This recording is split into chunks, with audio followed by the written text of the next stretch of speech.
안녕하세요. 모의고사 6회 명진법인 시작해 보도록 하겠습니다.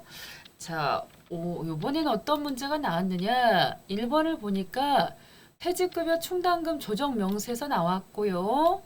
그리고 접대비 나왔고, 요 재고자산 평가 조정 명세서는 처음 보는 서식이지요.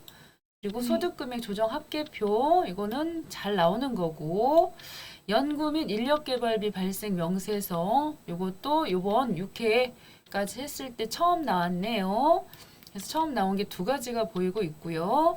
자, 그 중에서도 퇴직급여 충당금 조정 명세서 보겠습니다. 자, 이 퇴직급여 충당금 조정 명세서는 이렇게 시험 문제가 퇴직급여 충당금 아니면은 쭉 내려오셔가지고 퇴직연금 부담금 조정 명세서 이렇게 연결이 돼 있어요. 연결이 돼 있고 퇴직급여 충당금 조정 명세서가 조금 더 쉽죠. 그래서 들어와서 보시면은 서식 작성은 빨간색 밑에 1번, 2번, 3번 순서대로 작성하시면 된다. 1번, 2번, 3번 순서대로 작성하시면 되고 그 중에서 요 자료는 아래쪽에 보여주고 있어가지고 요대로 반영시켜 주시면 됩니다. 생산직 8명, 관리직 10명. 자, 모두 퇴직급여 지급 대상이다 그랬기 때문에 1년 이상 근속한 사원이다는 얘기고요. 그러면은 이쪽에다가 자, 임금입니다. 생산직은 임금이라고 하시죠. 코드번호 몇 번 쓰신다?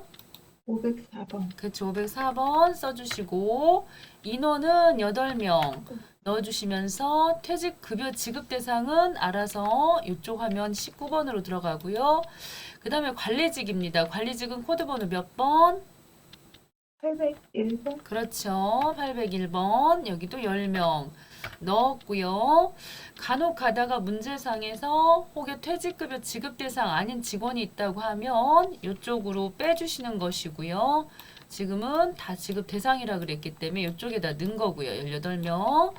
간혹 가다가 여기 금액 중에서 뭐 급여 쪽에서 임원 거 들어있다고 하면서 빼라고 할 때가 간혹 있으니까 그때 빼주셔야 되는 건데 지금은 다 넣으시면 되는 자료들만 나왔으니까요. 이렇게 챙겨주시면 되겠고 18명분에 대해서 여기다 18명분에 대해서 퇴직급여 추계액 해갖고 금액 알려줬어요. 그래서 1년 이상 근속한 사원에 대해서 퇴직금을 줘야 되는 금액을 계산해 보니까 1억 7,500이래요.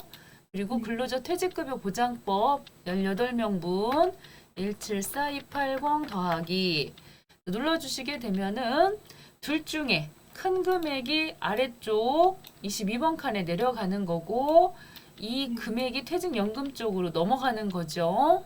이것도 벌써 끝났어요. 조금 어렵게 나오려 그러면은 이 자료 안 주고 우리더러 퇴직급여 추계액 명세서 불러오라고 하기도 해요. 근데 지금은 보통 요즘에는 다 알려주니까 넣어주시면 되겠고요.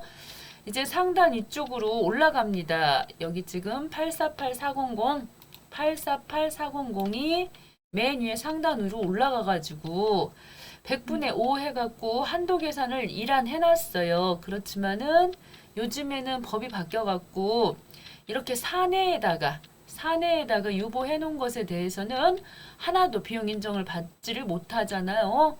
그래서 여기 지금 이렇게 이 3번 일한 금액하고 13번 이 금액하고 둘 중에 적은 금액 그랬는데 우리는 항상 적을 수밖에 없다 해갖고 0%이기 때문에 여기가 항상 없어요 숫자가.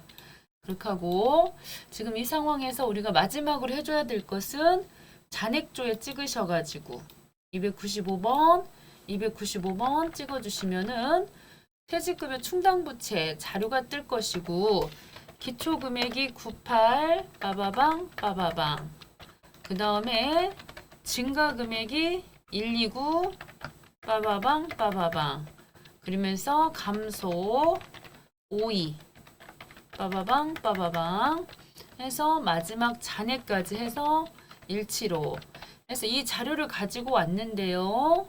닫고 오시면 기초금액 9,800은 이렇게 잘 들어가 있지요. 기초금액이 들어가 있고 그리고 증가금액은 항상 회사에서 계상한 금액 있죠. 우리 회사에서 지금 129,000,000 해서 자, 이렇게 회사에서 계상한 금액은 증가칸에다 넣으시면 되고요.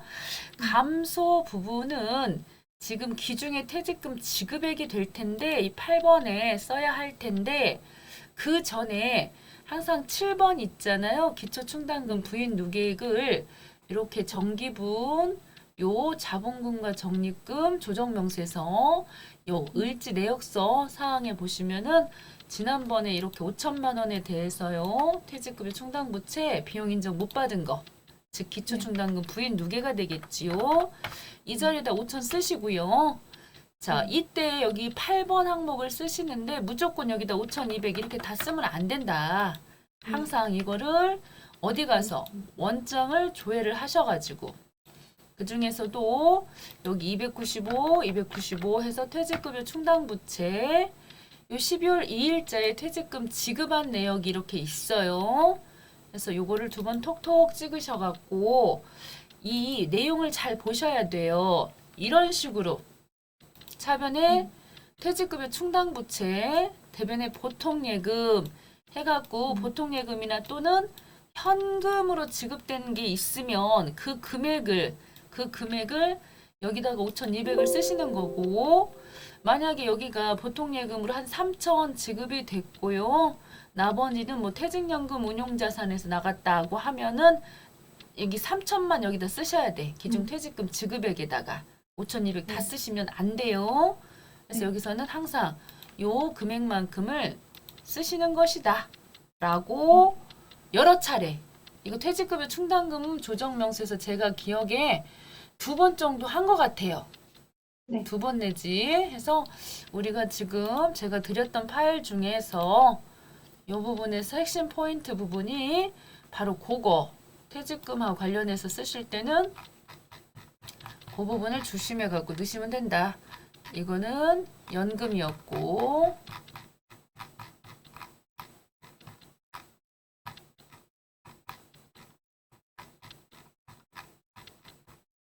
이 부분에서요. 이 부분에서 바로 금방 했던 내용이 바로 여기 현금 이 현금 금액만 8번 칸에다가 입력을 하시면 되는 것이고요.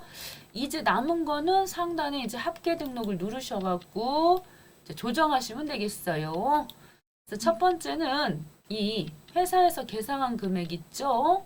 회사 사내에다 유보한 금액에 대해서는 이 퇴직급여 충당부채에 한도 초과로 해서 인정 하나도 비용 인정 하나도 하지 않는다.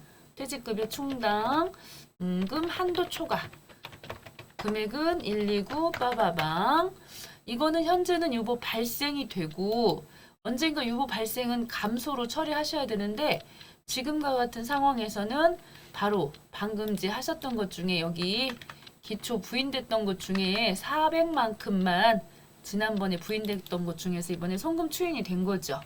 정기 퇴직급여 충당금 금액 400을 이번에 유보 감소로 다 처리하시면은 끝났어요. 네. 많이 어렵지 않죠? 네. 이렇게 간단하게 끝났습니다. 저장하시고 복귀하시면 되겠다. 여기서 이제 퇴직급여 요거 나와버리면은 어려울 게 하나도 없다. 자, 다시 한번 조심해서 보시면요.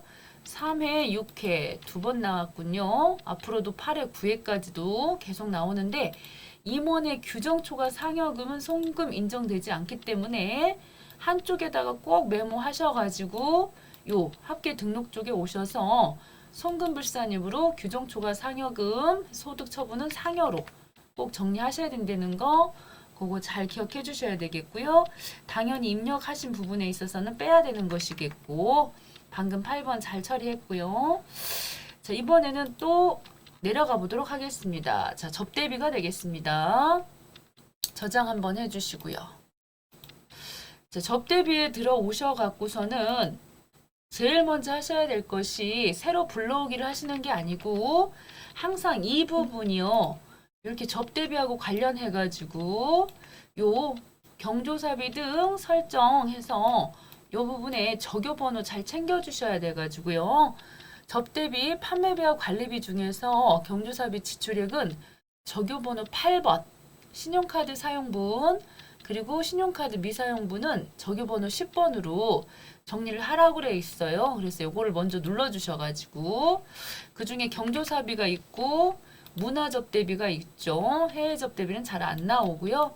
그래서 이 대상이 경조사비 설정에서 그 중에서 신용카드 미사용 그 부분은 10번으로 다 잘 들어가져 있으니까 요 경조사비 신용카드 사용분은 8번으로 그래서 꼭 이거부터 먼저 잘 챙겨서 넣어 주셔야 되고요. 800번대 나머지 500, 600, 700은 말이 없었고 판매비와 관리비 쪽 중에서 넣으라 그랬으니까 813번 쪽에서 두 개를 잘 챙겨 주셔야 돼요. 그래야지 저 적요를 넣어준 사항에 대해서 새로 불러오기 찍었을 때 삭제를 하든 추가로 불러오든 지금 내용이 없으니까 아무거나 눌러주셔도 되고요. 그래서 적요 있는 것들을 잘 끌어와서 이렇게 자료가 들어와요. 자, 그런 다음에 자, 이 부분에서 수익 금액에는 특권자의 거래 금액이 8천만 원이 있대요. 그러면은 친인척 간의 거래 금액이 8천이 있다고 하면 여기다 8천 이렇게 써주셔야 되고 이 금액을 안 알려줄 수도 있어요. 그러면은 우리가 찾아야 돼요. 매출이나 이런 부분에 가서 제품 매출 찾아야 되는데 지금 8천이 있다고 했고요. 그 다음에는 쭉 오셔서 3번은 금방 했으니까 이제 4번으로 가셔야 되는데 4번을 보시면은 9월 15일 날 거 거래를 가보시래요. 9월 15일 날 거 거래를 가서 보시면은 자 원장 조회를 찍어서 날짜는 9월 15일 쓰시고 이때 접대비 판이니까 813번 찍어서 가서 보시면 적요가 지금 현재 보이질 않는다는 것은 바로 이게 증빙 불비란 뜻이에요. 보통의 경우는 요 접대비는 이렇게 자 여기 지금 보시다시피 이런 식으로 카드 법인카드 썼다고 1번으로 해줘야 하는 거거든요. 근데 지금은 적요가 없잖아요. 그래서 이게 바로 증빙이 없는 접대비이기 때문에 요 200만 원에 대해서 요 자리 있죠. 판매비와 관리비 쪽 접대비 요 자리 부분에다가 접대비 계상 중 사적 사용 경비 이렇게 돼 있는데 요 부분 여기다 200을 딱 써주셔야 된다는 거죠. 200을 딱 쓰시는데요. 이때 200을 쓰고 나면은 지가 알아갖고 7번 칸에 보시면은 자 5200 부분에 있어서 200만큼 빠져가지고 자 여기가 5000으로 알아서 바뀌어요. 이 부분이. 그런데 이제 문제는 뭐냐면은 아래쪽 15번하고 16번을 정리를 한번 해주셔야 돼요. 15, 16번. 그래갖고 여기 지금 들어가는 6번 칸에는 사적 경비를 포함해서 증빙, 불비 두 가지가 여기 오는 거예요. 사적 경비와 증빙, 불비. 아까처럼 카드 안 쓴 애들이죠. 그랬을 때 요 16번은 무조건 다 빼는 거예요. 무조건 사적 경비든 증빙, 불비든 다 빼는 거라서 한쪽에다가 메모를 좀 하겠습니다. 16번 칸에 들어가야 되는 금액은 50151-850. 자, 왜냐면 금액 쓰다가 보면은 뒤에가 뭐였지 잊어버리니까요. 그 다음에 여기 15번 칸이 있어요. 15번은 신용카드 미사용 금액을 뺀다 이렇게 생각하시면 쉬워요. 그냥. 자, 15번은 복잡하게 생각하지 말고 신용카드 미사용한 금액은 뺀다 이렇게 생각하시면 돼요. 그래서 금방 이게 증빙 불비죠. 200만 원이. 그러니까 여기도 어떻게 하겠어요? 빼야겠죠. 그래서 그 금액이 5782000 이렇게 된다는 거. 5782000 이렇게 된다는 거죠. 그래서 숫자 정확히 조심하셔갖고 여기다 이제 쓰시면 돼요. 5782 이렇게 그리고 여기는 50151-850 됐죠? 그래서 깔끔하게 정리해 주셔야 됩니다. 6번 칸에 들어가는 거 보시고 아래쪽 15하고 16번을 건드려 주실 수 있어야 돼요. 자, 그 다음입니다. 5번에 보시면은 요 접대비 제자예요. 이번에는 제자니까 500번대 접대비인데 당사의 제품 원가가 500만 원이고요. 시가가 600인데 매출처에 무상으로 제공했대요. 그러면 우리가 보통 이러한 건 간주 공급으로 해가지고 대변의 제품 500 쓰시지요. 그러면서 이때 세금은 시가로 계산해야 돼서 60만 원 이렇게 쓰시고 접대비는 560만 원 이렇게 쓰기 때문에 여기를 560만 원으로 해놨잖아요. 그런데 사실 여기를 이런 식으로 660으로 써도 문제는 안 돼요. 이렇게 660으로 쓰셔도 시가로 해서 세금까지 합쳐진 금액으로 꼭 쓰셔야 되거든요. 이거 꼭 조심하시고요. 그러면서 밑에 있죠. 밑에 요 아래쪽의 금액도 660으로 고치셔야 되죠. 위에가 660이면 아래 560으로 돼 있으면 안 되는 거니까요. 여기도 660으로 고쳐주셔야 되겠고요. 자, 이렇게 저는 시가로 쓰는 거 추천드려요. 뭐 원가 이거 560으로 썼다고 틀렸다고 하지는 않지만 여기는 560이고 여긴 660을 써야 되는 상황인지라 그냥 660으로 다 맞춰주시는 게 좋겠죠. 자, 이렇게 해서 5번도 끝났어요. 그렇게 되다 보면은 여기서 해야 될 게 다 끝난 거고 혹시라도 이거 접대비 할 때 조심하실 거가 요 광고 선전비 속에 뭐 접대비가 들었다고 할 수도 있거든요. 그럼 여기다가 833 이렇게 딱 833 이렇게 써주시면은 지가 알아서 광고 선전비 속에 접대비가 있는 거가 들어와 버려요. 금액이. 여기다 이렇게 한글로 광고 선전비 이렇게 쓰면 안 되는 거고요.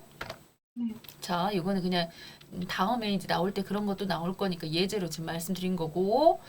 그 다음에는 갑지로 딱 가시면은 갑지 안에 방금 접대비 금액, 요 금액 중에서 미사용으로 인해서 송금 불산입한 것까지 싹 정리해 갖고요. 지가 이제 알아서 다 금액 합계 등록에 들어가 보시면은 금방 요 합계 등록 딱 찍으시면은 알아서 이 부분 들어가거든요. 개인 경비로 사용했던 200만 원 있었죠. 증빙 불비. 네. 그쪽 이 금액 들어가고 그다음에 아까 카드 여기 지금 가서 보시면은 카드 부분 있었어요. 밑에 카드 신용카드 안 쓴 거 그것까지 해가지고도 알아서 또 딱 빠지고요. 해서 지금 접대비 해당되는 금액은 이 금액이거든요. 이 금액 해서 두 가지는 앞에서 체크한다. 하나가 증빙 불비고 두 번째 신용카드 미사용한 거 있죠. 그거 빼고 그리고 세 번째 이제 한도 계산 할 건데 한도 계산 하실 때는 기본 베이스 중소기업은 3,600만 원 깔고 가지요. 그렇게 하고 여기 있던 5,100 16만 9,850원 가지고 전체 해서 요 만분의 30으로 계산 일단 한번 하고요. 전체 이거죠. 전체 접대비. 이거는 전체 총 수익 금액을 한번 계산하는 거 아시죠? 네. 네, 그리고 일반 수익 금액으로 해갖고 일반 것만 또 계산해요.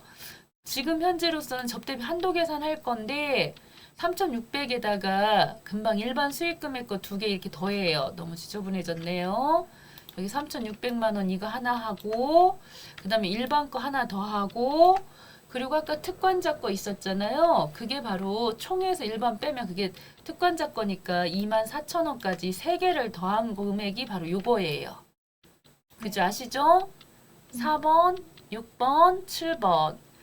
그런 다음에 문화적 대비가 있으면 추가적으로 요즘에 영화 보거나 뭐 이런 거 하면은 추가적으로 그것도 접대비 더 인정해 주는 게 있고요.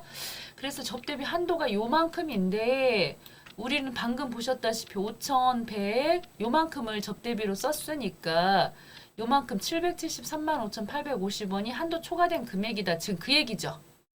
네. 예, 그래서 우리가 특별히 이거 보고 이해는 하지만 뭐 우리가 계산하고 할 건 없어요. 프로그램이 알아서 다 계산해 주죠. 네. 그래서 우리는 여기 오셔갖고 하나씩 넣기만 하면 돼요. 첫 번째 1번 기준이 방금 이제 보신 것처럼 접대비 부분에서는 이렇게 첫 번째 1단계가 증빙 불비 또는 사적 경비부터 정리하시고요. 2단계가 아까 신용카드 미사용한 거 빼시고요. 그리고 3단계가 이렇게 접대비 한도 초과 계산하시면 되고요.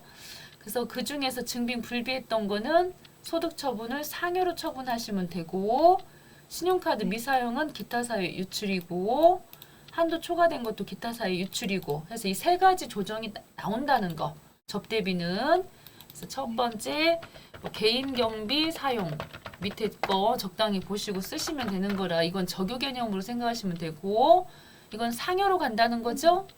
네. 예, 그렇게 하고 자 신용카드 미사용한 금액 여기 6282 빵 해서 이거는 이미 나가버렸기 때문에 기타 사유 유출인 것이고요.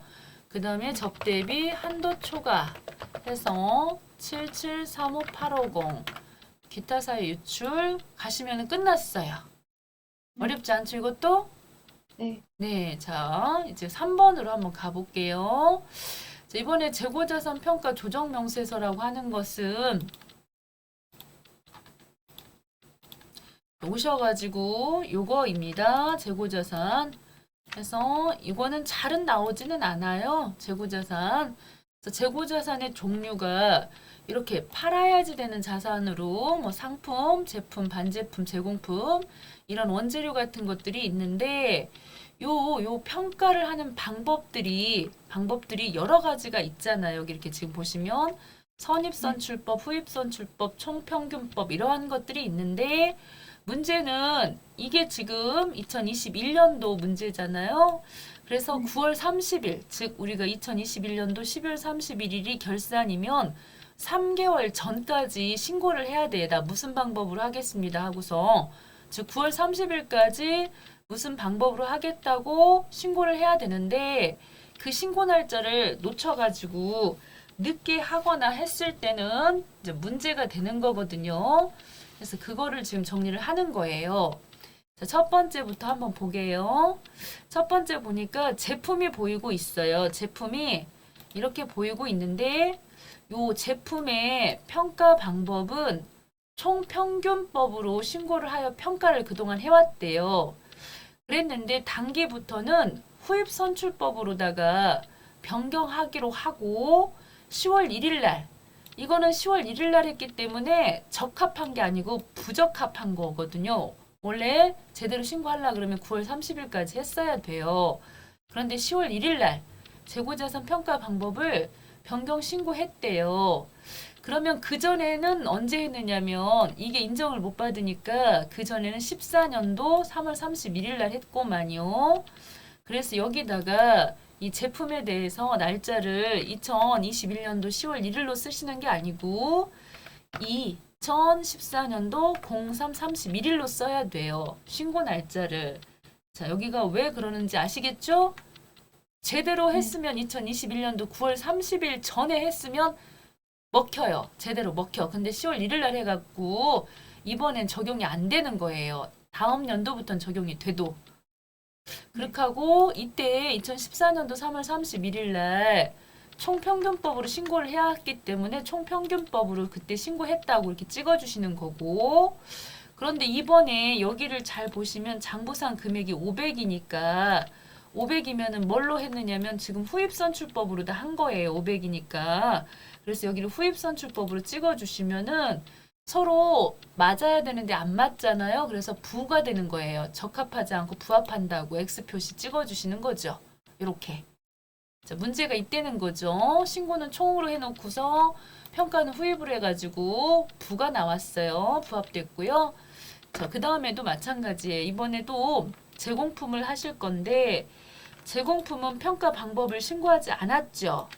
그러면은 제공품 신고를 안 했기 때문에 지나가시는 거고 이때 신고를 안 했으니까 무신고가 되는 거예요. 무신고.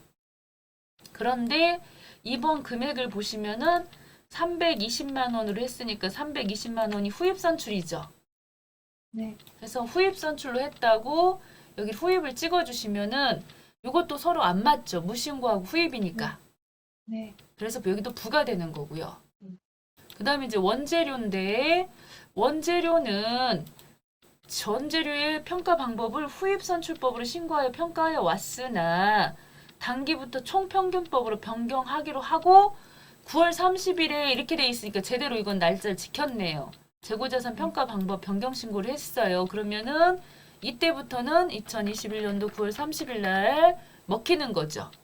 그래서 총평균법으로다가 했고요. 그리고 평가 방법을 보니까 여기 140이고 총평균 140이니까 여기도 총평균으로 해가지고 여기는 적합이 된 거죠. 이렇게. 됐죠? 자, 이렇게 해서 세 가지가 끝났어요. 여기가. 그 다음에 이제 아래쪽으로 내려와가지고 실제로 이제 요 하나씩 제품에 대해서 두 번 톡톡 찍으셔갖고 150번 제품 찍어주시고요. 품명이랑 뭐 이런 것들에 대해서는 언급이 없었기 때문에 지나가시고요. 그러면서 회사에서 계상한 금액을 쓰시는데 회사 금액은 500만 원 이렇게 500만 원 여기다 쓰시고 그 다음에 신고 방법은 총평균법을 썼기 때문에 총평균법의 방법은 600인 거죠. 이렇게 600.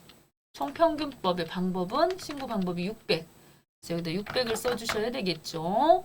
그러면은 이때요. 무슨 문제가 생기느냐면 서로 적합하게 나왔으면은 선입선출법으로 안 해도 되는데 이렇게 부합이 됐을 때는 선입선출법으로다가 요거를 금액 바꿔야 돼요. 그래서 여기 재고자산 평가 부분에 있어 갖고서 보시면 여기가 X 표시 있죠. 부합인 경우에는 선입선출법으로 처리하도록 현재 법이 돼 있어 가지고 예. 그렇게 무신고였을 때도 선입선출법이고요. 여기 선입선출법 금액이 얼마냐면 700인 거예요. 그래서 여기다 700을 딱 써주시면은 이만큼 오히려 지금 현재 우리는 500 잡았잖아요. 500 회사 계산이 500 그리고 하고 요 조정 금액이 200만 원이나 지금 된 거라서 플러스 시켜야 돼. 재고가 이렇게 많은 걸로 현재 더하기 시켜줘야 된다. 그 얘기죠. 어디에 보면은 이 송금 자, 여기서 200을 더 이제 잡아줘야 되는 일이 생기는 건데 자, 한번 또 가볼게요. 이번에는 제공품 두 번 톡톡 눌러서 160번인가요? 제공품이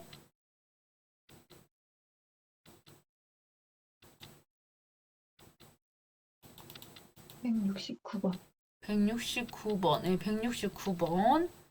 네, 169번이고 마찬가지예요. 여기서도.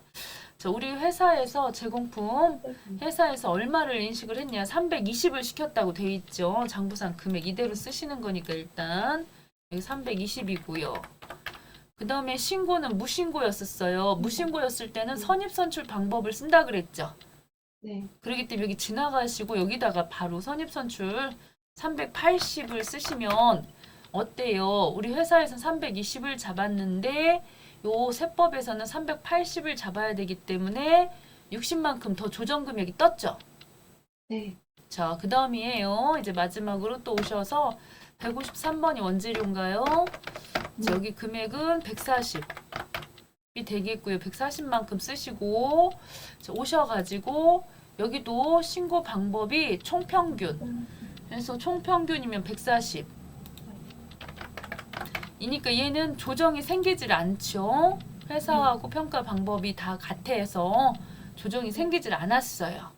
자, 그러면은 이런 상태에서 이제 이 260만 원에 대해서 합계 등록 쪽으로 오셔가지고 이쪽에다가 입금 쪽에다 잡는다 이렇게 생각하시면 되죠. 입금 쪽에다가 260을 잡으시면 되는 거죠. 그래서 우리는 지금 여기 보시면 요 회사에서는 재고자산 이게 평가 어떻게 보면은 이 회사 기준으로 봤을 때는 여기가 감됐었던 거거든요. 그래서 여기 나와 있는 그대로 쓰시면 돼요. 이거 갖고 헷갈린다 이런 생각하지 마시고 재고자산 평가 감 해갖고 260만 원 쓰시고 이건 일단 요거 발생인 거예요. 지금 막 발생한 것에 대해서는. 그런데 이걸로만 끝내면 안 돼요. 항상 뭐가 있냐면은 이 정기분거 있죠. 정기분거 요 원재료 부분 있죠. 재고자산 평가 감 해갖고 지난번에 80만 원 있었잖아요. 근데 이게 지금 이거하고 연결된 거예요. 이 80만 원이 뭐 딸동 별도로 떨어지는 게 아니고 이 금액은 항상 이 속에 같이 연결돼 갖고 작년 재고가 올해 걸로 이렇게 연결되는 거죠. 그래서 이렇게 처리하고 난 다음에는 반드시 지난번 거 요 80만 원에 대해서는 반대편으로 빼주셔야 돼요. 요 80만 원. 그래서 반드시 이거 뺀다는 거. 정기 거 재고 자산 평가 이 부분에 대해서 금액 80만큼에 대해서 유보 감소로 처리해서 없애주신다는 거 이거 없애주셔야 됩니다. 이거 살아있으면 안 돼요. 이게 다 연결된 거거든요. 지난번에 이게 지금 현재 어떻게 보면 전기 이게 지금 기말은 올해 거 곧 기초로 가는 것이기 때문에 이것까지 포함돼서 연결된 것이기 때문에 이거 없애서 마무리해 주시면 끝나요. 어려운 건 아니죠. 네. 그렇지만은 어려운 건 아니지만은 요 신고 방법 문제 잘 읽어가지고 요거 꼭 한번은 해보셔야 돼요. 네. 자, 이제 4번 한번 가볼게요. 4번 부분에서는 소득금액 조정 합계표입니다. 요거를 이렇게 보시고 이거죠. 소득금액 조정 합계표로 들어가셔갖고 이 중에서도 첫 번째 자, 외화 환산 이익이라고 하는 게 나왔는데 전기에 외상 매출금에 대한 것입니다. 외상 매출금 세무 조정 시 입금 불산입했는데 이번에 전액 다 회수가 되었으니 지난번에는 이거 있죠. 외화 평가 이익에 대해서 입금 불산입했지만 이제는 다 이만큼 회수가 됐으니까 어떻게 해야 되겠어요? 그만큼 입금으로 잡아도 된다는 얘기죠. 네. 네, 외화 환산 이익 지난번엔 입금 불산입 처리돼갖고 지난번 거는 지금 안 됐었는데 이번에는 당연히 이제 이게 확실하게 회수가 됐으면은 입금으로 잡아도 아무 문제가 안 되죠. 그래서 여기다가 뭐 외화, 환산, 뭐 이익 해가지고 금액 150만큼 쓰시고 요거 같은 경우에는 자, 뭘로 가시느냐 지난번에는 유보 발생으로 처리했을 거예요. 그래서 이번에는 유보 감소로 처리하시면 되는데 저는 이제 아무래도 전기 거를 좀 써주고 싶어가지고 환산 이익 이렇게 쓰셔도 되고 뭐 평가해갖고 이익 났다 이렇게 쓰셔도 상관은 없어요. 유보 감소로 가자 이거죠. 이해되시죠? 지난번에 입금 불이었지만 이번에 확실히 회수됐으니까 입금 잡아도 되는 것이에요. 이만큼 이익 났어요. 지난번에 기부금 같은 것도 보시면은 미지급이었었어요. 전기의 미지급 이런 기부금이나 뭐 어음으로 결제했거나 뭐 이러한 것들에 대해서는 지난번에 비용 인정 못 받아요. 그런 것들. 그런데 이번에는 확실히 현금으로 지출이 발생했으니까 송금 인정 받겠죠. 비용 인정 받겠죠. 네, 그래서 요것도 송금 인정 받을 수 있으니까 요 송금 산입 쪽에다 넣으시면 된다는 거죠. 송금 산입 쪽으로. 지난번에는 못 받았었다고요. 그래서 여기 전기 이 기부금 얘네들 지금 보시면 여기 500만큼 있는데 그 금액에 대해서 여기다가 500만큼 지난번엔 유보 발생이었었고요. 이번에 유보 감소가 처리가 되겠죠. 이것도 없애서 정리를 해줘야 돼요. 이렇게 해서 500만큼 정리해 주셔야 되고 법인세는 당연지사 지금 얘는 지금 제대로 된 법인세 계산하려고 하는 거기 때문에 손불로 가는 거예요. 무조건 우리 세무조정 이거 할 때 첫 번째 스타트가 1번으로 바로 이 법인세부터 손불로 처리하고 시작하는 거기 때문에 이 법인세 부분은 93335500 요거에 대해서는 기타 사유 이출 이미 나가긴 나갔어요. 그렇지만 일단 송금 불로 간다. 이거 제대로 계산을 이번에 할 거기 때문이다. 자, 자본 잉여금 요 자기 주식 처분해 가지고 이익이 발생했대요. 그러면 이 자기 주식 처분 이익은 자본 항목이죠. 자본 항목. 그래갖고 손익계산서에 반영은 돼 있지 않죠. 그러나 이 자기 주식 처분 이익에 대해서는 입금으로 잡으시는 거거든요. 입금 산입 쪽으로. 그래서 여기다가 쓰실 건데 입금으로 잡아요. 자기 주식 처분 이익은 200만큼 쓰시고 이때 처분을 뭘로 가야 될까요? 7번. 기타. 7번. 네, 그렇죠. 7번 기타 항상 자본하고 관련되는 것은 기타로 처리하시면 되고 잡이익이 있었어요. 잡이익이 있었는데 그 내용을 봤더니 재산세를 냈는데 과오납이에요. 너무 많이 냈어요. 그래갖고 다시 돌려주면서 이자가 붙었어요. 그 환부이자. 재산세 많이 냈다고 다시 돌려받으면서 이자가 붙은 것에 대해서까지는 이익으로 잡진 않아요. 입금으로. 그래서 여기는 입금 불산입이 되는 것이고요. 여기다가 재산세, 과오납 뭐 이렇게 쓰셔도 되고 잡이익 이렇게 쓰셔도 되고 38만 원 쓰시고 결국은 이런 잡이익은 단기 순이익을 늘려주는 거죠. 그래서 이것도 자본, 단기 순이익이 올라가면 자본이 올라가는 거라서 기타로 처리하는 거예요. 그래서 이 자비까지도 간혹가다 잘 나오는 기타 항목이 요 자기주식 처분 이익하고 재산세 과온합 요 부분이기 때문에 이거 잘 기억을 해주셔야 되거든요. 그래서 항목들이 상황에 따라서 굉장히 정리할 게 많아요. 그래서 이 부분을 여기다가 제가 끝에다가 넣는다고 넣긴 했는데 이렇게 소득금액 조정 합계표, 그래서 법인세 부분, 기타 사유 유출, 임원 규정 초과한 상여금, 대표이사 상여로 소득 처분한다는 거, 뭐 이렇게 과태료, 사업과 관련 없고 이렇게 가산금, 연체료는 안 나오지만은 이러한 것들은 다 손불로 처리했던 거, 뭐 토지 취득세 같은 경우에는 이런 취득세는 원래 세금과 공과로 가면 안 되는 거라서 토지잖아요. 그래서 이런 것들도 뭐 송금 불산이 토지는 자산 항목이기 때문에 요거 발생, 그리고 미수 수익이나 뭐 이러한 것들도 원천 징수, 이미 우리한테 요거 이제 그 수익 발생하는 그쪽에서 이제 세금 뗄 거기 때문에 이런 것들도 입금으로 잡지 않아도 된다 뭐 이런 것들인데요. 금방 했던 환부이자 요 기타 금방 나왔잖아요. 이런 부분들이 쭉 되게 많아서 이렇게 정리가 지금 돼 있는 상태이죠. 이렇게 지금 돼 있는 상태이거든요. 그래서 오늘 몇 가지 나온 것들이 있는데 얘네들은 잘 나오는 애들만 조금 몰아봤어. 이렇게 한번 모아봤어요. 자기주식 처분 이익도 여기 기타로 이렇게 해서 들어가 있잖아요. 자, 그때그때마다 싹 정리해 놓은 거고 이건 21회부터 52회까지 기출을 정리해 놓은 것이고요. 자, 그 다음에 이제 여기 5번 한번 가볼게요. 5번. 자, 저장 한번 해주시고요. 연구 및 인력개발비 발생 명세서 나왔는데 요게 지금 현재 51회에서 시험이 나왔어요. 51회. 우리가 지금 52회가 지난번이고 우리가 53회 보시잖아요. 네.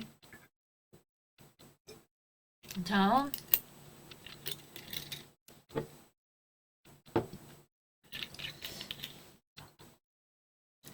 그러면은 이 중에서도 이거 문제 나왔을 때는 항상 여기를 잘 보셔야 돼요. 1번 이렇게 이 순서 있죠. 왜냐하면 하도 내용이 많아갖고 회사의 연구 및 인력개발비 자료입니다. 자, 제시된 자료를 이용하여 연구 및 인력개발비 세액공제를 신청하고자 합니다.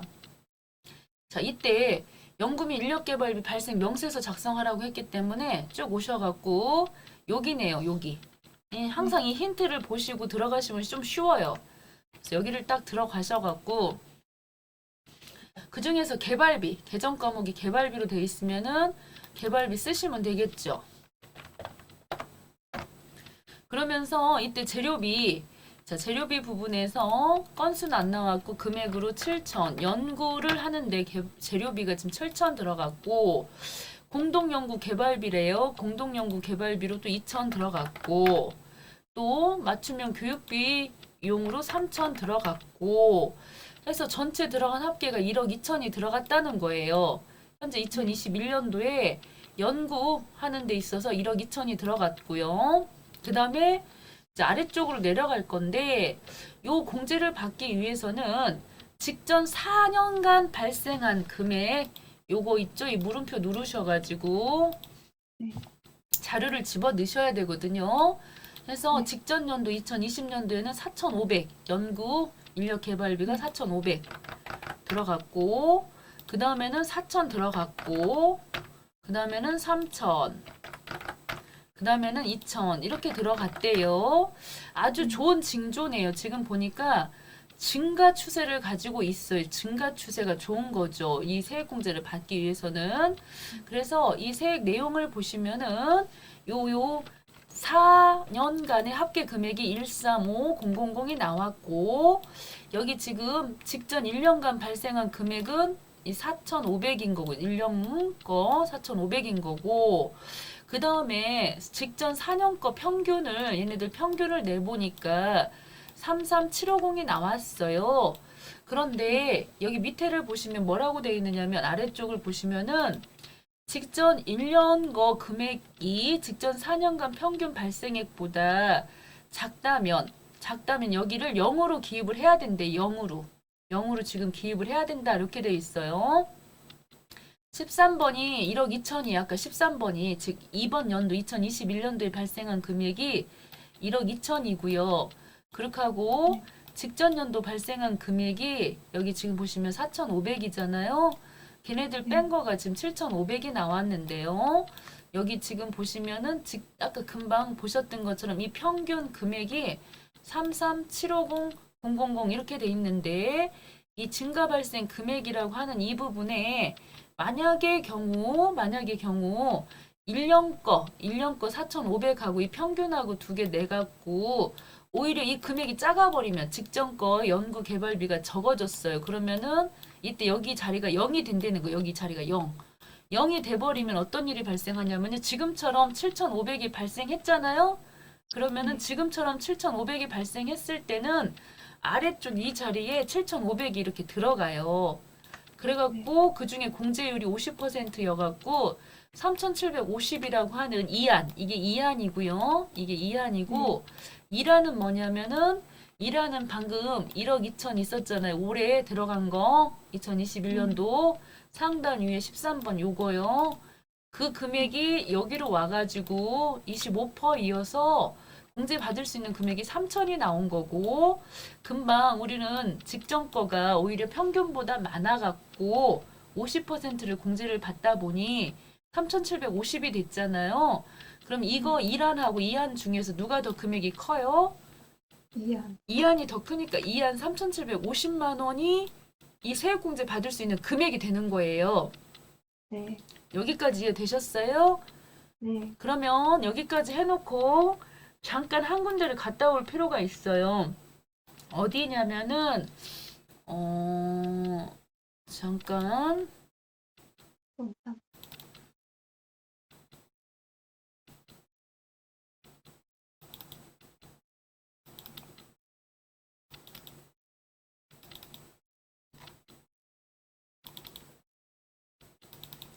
자, 50회 이론 한번 보셔요. 50회 이론을 보시면은 지금 이론들이 약하시잖아요.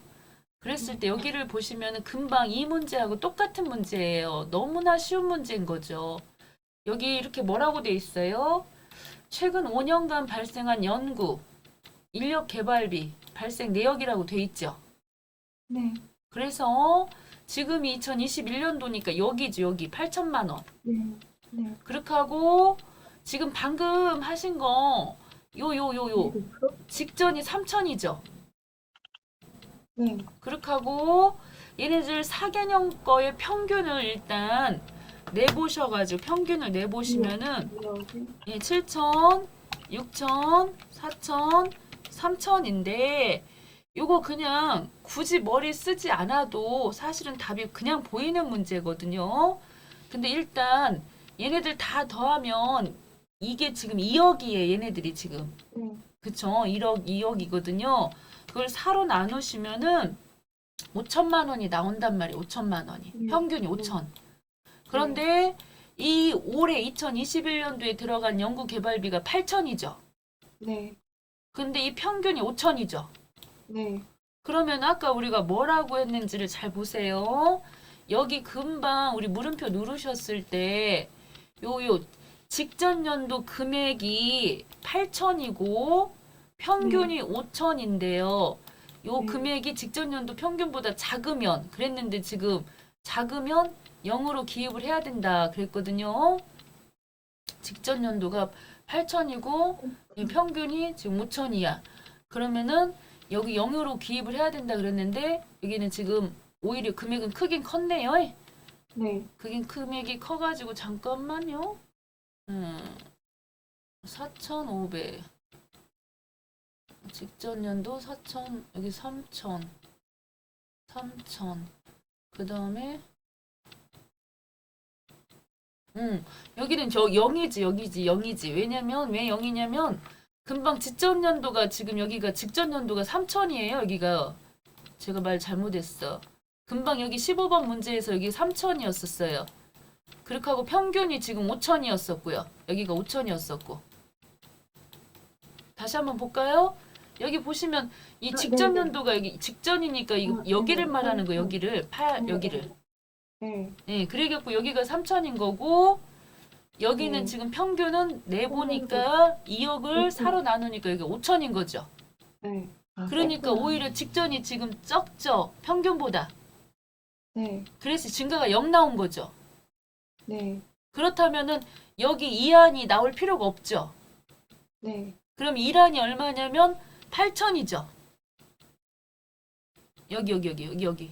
여기가 지금 우리는 1억 2천이지만 저 아, 시험 네. 문제를 보면 여기가 8천인 거죠. 네. 그럼 8천에 몇 퍼센트? 25%. 그치, 25% 곱하기 25% 해서 정답은 네. 3번이 되는 거죠. 2천만 네. 원. 응? 이렇게 문제가 연결돼서 나왔거든요. 그러니까 혹시라도 이걸 정확하게 몰라요. 이거를 문제를 푸는데 잘 모르겠어. 알쏭달쏭 거리면 이 문제를 해보신 경험이 있다면 얼른 실기 풀 때, 그러니까 필기나 실기나 같은 시간대 푸는 거죠. 네. 그러니까 여기 들어와서 이거 확인하면 되죠. 이거 밑에 뭐 이렇게 좀 알쏭달쏭 거리면 와서 확인할 수 있겠죠. 네. 이런 퍼센테이지 잘 모르겠잖아요. 아니면 공제율만 외워서 계산하면 안 되나요? 그렇죠. 좀 공제율만 빠른 걸로 하면? 계산하면 얼마든지 풀 수 있는데 몇 퍼센트였는지 기억이 안 나네. 그러면 얼른 와서 보면 된다고. 네. 예, 시험 보실 때는 와서 보셔도 상관은 없어가지고 그래서 이 문제가 이렇게 연결되어 있음을 지금 잠깐 보여드리고 싶은 마음이 생겼어요. 자, 다시 한번 가볼게요. 여기는 왜 3번인지 금방 그 네. 내용인 거거든요. 자, 네. 한번 봤기 때문에 조금 이해가 될 것 같고 그 다음이에요. 여기까지만 하고 끝나는 게 아니라 우리한테는 아직 남은 게 있어요. 왜냐면 네. 요 3,000하고 3,750하고 둘 중에 큰 금액인 3,750이라는 것을 알긴 알았는데 이게 지금 최종적으로다가 여기 법인 조정 쪽에 법인세 과세 표준 세액 조정 요 자리 중에 17번이겠어요? 19번이겠어요? 19번. 그쵸. 왜냐면 요 최저한세 적용 안 되는 애들 세 가지가 있었죠. 네. 그게 뭐뭐예요? 국외랑, 외국인가? 응, 그거랑 연구개발이랑, 응. 한개 재손실, 모르겠어요. 재손실. 아, 네. 네, 세 가지가 지금 최저한세하고 관련 없는 거기 때문에 너무 잘하셨어요. 그래서 그 부분이 자, 이렇게 지금 들어가는 거죠. 최저한세. 해서 앞쪽에 있나 보다. 연구개발. 연구, 외국, 재해손실 세 가지가 최저한세 적용 안 되는 애들이어가지고 여기에 네. 바로 반영이 돼야 돼. 19번에. 그런데 네. 이제 문제에서 뭐라 그랬느냐면요. 요 최저한세 배제 금액 반영하시오 뭐 이렇게 돼 있는데요. 자, 그러면은 일단 여기까지는 왔고 그 다음에 가는 코스가 이제 저장해 주시고요. 그 다음에 어디로 가야 되느냐? 바로 나와서 자, 여기 또 이렇게 써 있어요. 요 최저한세 최저한은 여기 나오는 거고 자, 세액공제 조정 3번 가라고 하는 말이 있었잖아요. 그래서 여기 3번으로 가야 돼요. 금방 계산한 거 가지고 3번 가서 불러오기를 찍어 주셔야지 금방 우리가 계산했던 금액 3,750이 보이는 거죠. 네. 그렇게 하고 이 3,750을 우리 방금 뒤쪽 법인세 쪽에 반영시키기 위해서는 여기입니다. 단기 공제세액 및 2월액 계산이라고 그래서 여기 물음표 순서대로 가는 거예요. 물음표 누르셔가지고 코드 2번 톡톡 찍어서 이 금액을 불러오셔야 돼요. 이렇게 선택을 하셔야 돼요. 네. 됐죠? 네. 그래서 이제 이 금액이 단기분 3,752번에 다 반영이 될 건지 이렇게 공제가 다 될 건지 이제 이렇게 혹은 안 될 건지 최저한세 적용에 따른 미공제가 될 건지에 대해서 여기 이제 지금 확인하는 멘트가 있는데요. 어차피 얘는 아닌 거는 알긴 알아요. 자, 일단 나와요. 이렇게 여기까지 왔으면 나와요. 만약에 이게 연구개발이 아닌 다른 것이었다면 반드시 다시 한번 가야 되거든요. 그 최저한세 그 금액 계산하러 가야 돼. 근데 얘는 이제 여기까지 왔고 저장하시고요. 자, 그 다음에 가는 코스가 반드시 여기를 가야 돼. 모든 세액공제는 공제감면 세액 합계표 있죠. 요쪽 공제감면세액 합계표라고 하는 부분에 꼭 들려야, 여기에 들리지 않으면요 반영 안 돼요. 자, 제가 지금 여기 안 들렸죠? 예를 들자면 여기 안 들리고 여기 가봐야 여기 반영이 안 된다고. 새로 불러오기 찍어봐야 여기 없잖아요. 3,750만 원 들어와야 되는데 안 들어오잖아요. 그 이유가 바로 뭐다? 바로 방금 여기 안 들려서. 자, 용돈 줬더니 땡큐라네 우리 딸. 자, 여기 다시 와갖고요. 공제감면 합계 쪽에 와서 불러오기 찍어주시가지고 쭉 내려보시면은 방금 이 금액이 이렇게 지금 네. 반영이 돼야 되겠죠. 네. 이해되셨죠? 저장해 주시고요. 여기까지만 하면 여기서는 끝나는 서식이죠. 공제감면 세액 합계표 값을 여기까지만 가면 끝나는 네. 걸로 돼 있지만 우리는 가서 눈으로 확인하고 싶어서 여기 왔는데 불러오기 찍으시면 이 자리에 금액이 들어야 된다는 거죠. 네. 만약에 이게 여기 있던 연구인력개발비가 아니었어요. 그럼 여기에 들어가는 17번 항목이었어요. 그러면 어떻게 했어야 되는 거냐면 요거 한번 여기를 읽긴 읽어야 돼요. 한번 여기 읽고 그 다음에 여기로 들어가야 돼. 최저한세 조정계산서로 들어와서 불러오기 찍어주셔야 되거든요. 그렇게 해갖고 여기에 만약에 내야 되는 세금보다 공제받는 게 너무 많잖아요. 그럼 여기 조정이 떠요. 조정이. 그래서 얼마만큼만 이제 조정 뜨면은 다시 그 조정 금액 가지고 방금 우리 3번 왔던 요 자리로 가가지고 일부 받을 수 있는 금액만 여기다가 이제 써야 되거든요. 쭉 보시면 최저한세 적용에 따른 공제 못 받는 금액, 예를 들어서 1,750만 원밖에 이번에 못 받아요. 그러면 미공제 세액 해갖고 여기 2천만 원 못 받는다고 써야 여기다 이렇게 써야 공 뭐 이런 식으로 써줘야 여기 금액 1,750만 원만 이번에 받을 수 있다고. 제가 일부러 이거는 하는 거 이렇게 하면 안 돼. 이거는 근데 일부러 이렇게 지금 하고 가야. 자, 예를 들어서 이쪽에 이제 가서 불러오기 찍으시면은 뭐 새로 불러오기 찍으시면은 아래쪽 칸에 3,750만 원이 계산됐지만 이번에 받을 수 있는 금액은 얼마다? 1,750이다. 이렇게 가고 그리고 저장하고 이쪽에 오셔서 법인 조정 쪽에 오셔서 여기 불러와 주시면은 이 금액이 1,750이 되는 거죠. 네. 간혹가다 그렇게 어렵게 나올 수도 있어요. 근데 이거는 그런 문제는 아니었어요. 자, 그 다음에 지금 이제 다음 화요일부터 또 이제 모의고사 7회부터 할 건데 그 전에 오늘 뭔가를 하나 해보고 싶어요. 뭐냐면 지난번에 이거 외화 환산 하는 문제 있었거든요. 네. 요거 지금 47회, 42회가 있는데 한번 그거를 그때 좀 아쉬웠었어요. 너무 문제 그때 거 쉬워가지고 한번 47회 한번 꺼내가지고 한번 마무리 차원에서 할게요. 네. 그거 한번 해볼게요. 몇 번 이제 해보시면은 많이 어렵지 않다는 거 아실 수 있는데 47회 열었고요. 자, 백데이터도 바꿔서 열겠습니다.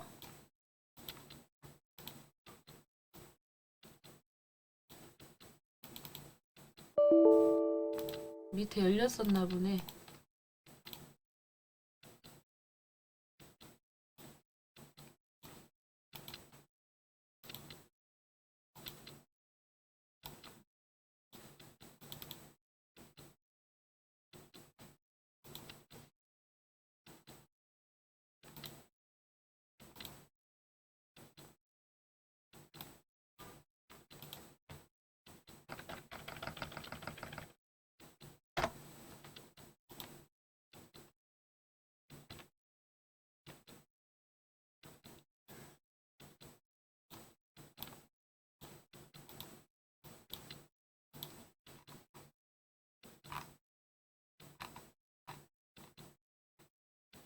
자, 요거 한번 해볼게요. 자, 3단에 회사 바꿔가지고 회사 꼭 바꿔주시고 항공전자로 바꿨습니다. 자, 그런 상태에서 법인 조정에서 외화자산 들어왔고요. 자, 그 중에서도 자산 중에 외화 외상 매출금이에요. 외화 종류는 US 달러. 외화 금액이 3만 달러이고 지금 발생 시 환율은 1,050원이랬어요. 1,050원.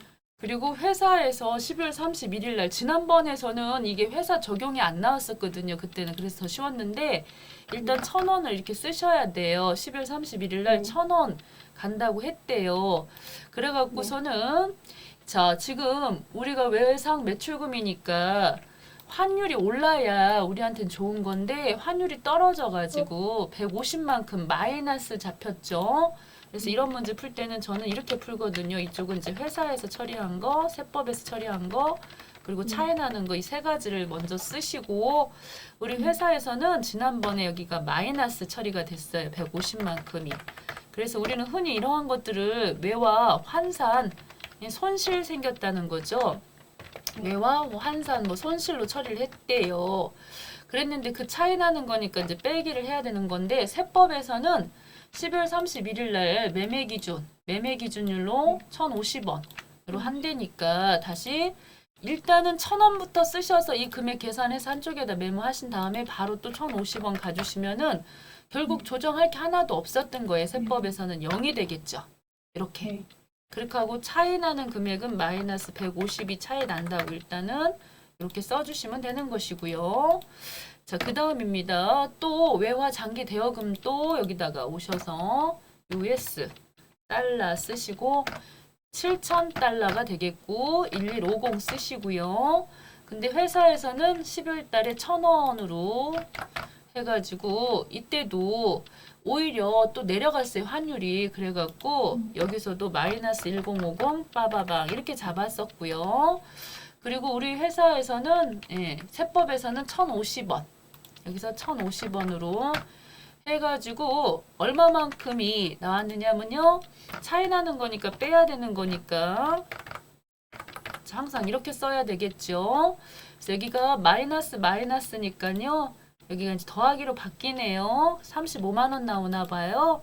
그래서 마이너스 35만 원 차이가 나는군요. 자, 이렇게 지금 해놨어요.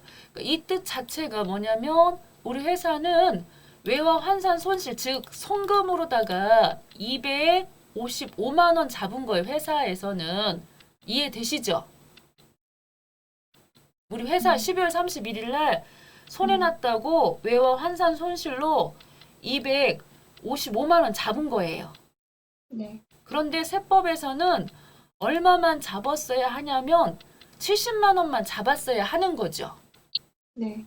그러니 얼마만큼이 지금 현재 송금으로 더 잡혀 있느냐면 255만 원에서 70만큼을 빼시면 현재 185만 원만큼이 더 송금으로 지금 잡혀 있는 거라 그 소린 거죠, 일단.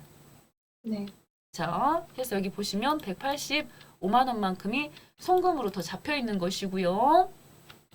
자, 그 다음입니다. 이제 요거 오셔가지고 또 하나가 있죠. 외화 부채 쪽으로. 해갖고 여기도 마찬가지로 US 달러. 금액은요, 22,000.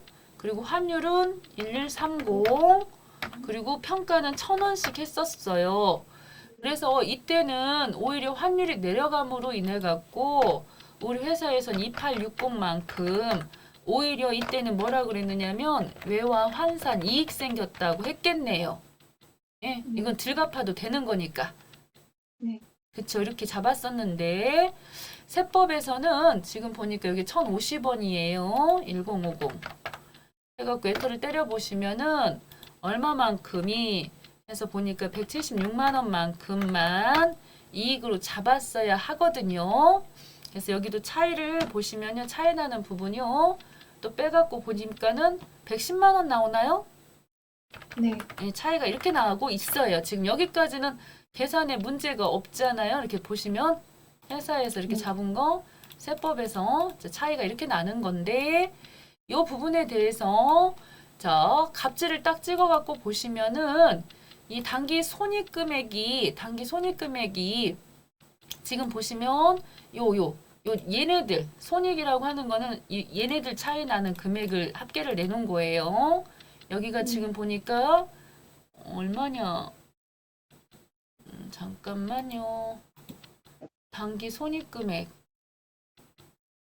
여기죠? 여기 회사 여기 지금 이 금액이죠. 이거 단기 손익 금액이라는 것은 176만 원에서 70만 원 빼가지고 요만큼 차이 나는 거. 단기 손익은 세법을 얘기하는 거고 단기 손익은 그리고 회사 계산 회사 손익 금액을 우리가 써줘야 돼요. 이 회사 손익을 쓰기 위해서 제가 여기다 이렇게 적었던 거거든요. 요거 회사 거는 그래서 여기 286만 원이고 여기는 255만 원이니까 차이 나는 게 31만 원 차이 나지 않나요? 여기 잘 계산해 보면 31만 원 차이 나요. 255만 원이죠, 얘네가. 네. 그리고 여긴 286만 원이죠. 286만 원. 네, 그러니까 차이 나는 게 31만 원 차이 나죠. 네. 이렇게 그래서 단기 손익 금액이 세법을 말하는 거고 회사 손익이 이걸 말하는 거고 차이 이 손익 조정 금액이 얘네들 차이 나는 얘네들을 말하는 거고 네. 네, 얘네들 잘 더해 보시면 여기가 지금 현재 260인가요? 마이너스구나. 마이너스니까 여기 마이너스면 두 개 더해 보면 185만 원이구나. 185만 원 두 개 더해 보면 거기다 110만 원 빼니까 75만 원 맞죠? 그쵸? 자, 이렇게 해서 우린 이거 금액 계산하기 위해서 이게 필요했던 거고 그 다음에 이제 합계 등록 딱 눌러주시면은 전체 합계 금액은 75만 원으로 딱 나왔죠, 차이. 네. 그렇지만 그걸 쓰면 안 돼요. 왜냐면 이거는 전체 합계인 거고 우리는 아까 그 나눠서 써야 되는 거예요. 나눠서. 자, 뭐라고 써야 되느냐면 자, 이 부분은 우리는 지금 회사에서 요 지금 자산 부분에 대해서 너무 많이 손금으로 처리를 했었어요. 그죠?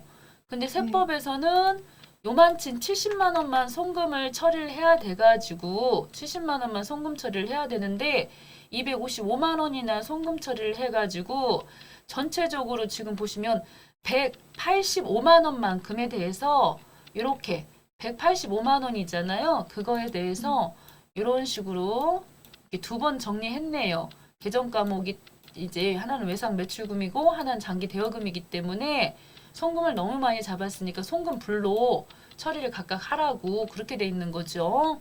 이렇게 75만 원 있다고 전체 합계로 75만 원 한꺼번에 퉁쳐서 정리하시면 안 된다. 그래서 여기다가 각각 따로따로 하셔야 된다. 하나는 뭐 여기다가 외상 매출금. 근데 이왕이면 외화 외상 매출금 쓰시면 되겠죠. 그렇게 하고 외화 평가 손실 뭐 이렇게 썼는데 여기다 외화 환산 손실 이렇게 쓰셔도 상관은 없죠. 여기 외화 환산 손실로 처리했던 거 이쪽에 아까 너무 많이 잡았던 것 중에서 150만큼에 대해서는 요거는 유보 이번에 발생으로 처리하시면 되겠고 이게 실제로 이제 받았어 다 다음 연도 이걸 받게 되면은 반대편으로 해서 유보 감소를 없애주시는 거고 이해되시죠? 여기도 외화 이번에 장기 대여금 중에서 외화 환산 뭐 손실 처리했던 것 중에 너무 많이 잡아갖고 35만 원만큼에 대해서는 요거 발생 처리했고요. 반대로 또 요거 지난번에 아까 여기 장기 차입금 부분에 있어서 너무 많이 회사에서 입금을 잡았어요. 그랬는데 그 중에 110만 원만큼은 입금 불로 처리해라. 그런 내용인 거죠, 지금. 네. 이쪽에다가 쓰셔서 여기도 이번에는 처음 발생한 거니까 장기 차입금 해가지고 금액 쓰시고 유보 발생 이렇게 처리하신다는 거죠. 이렇게 네. 됐을까요? 자, 네. 이렇게 저장하고 마무리를 일단은 하겠습니다.